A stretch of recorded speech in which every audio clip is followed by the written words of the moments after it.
മക്കത്തെത്തി കവയിലണയാൻ കൽവിൽ ഹജ്ജ് കരുതിയൊരുങ്ങി ലാ ഇലാഹ ഇല്ലല്ലാഹ് അർ-റഹ്മാൻ യാ അല്ലാഹ്.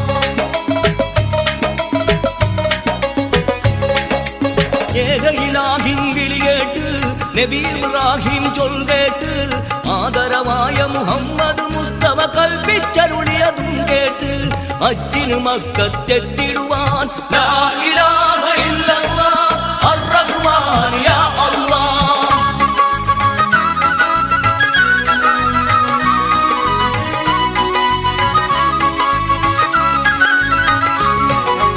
ഒരു തുണി മാത്രം മേലെയുടുത്ത് ഒരു ചെറുതുണിയാൽ മേനി പുതച്ച്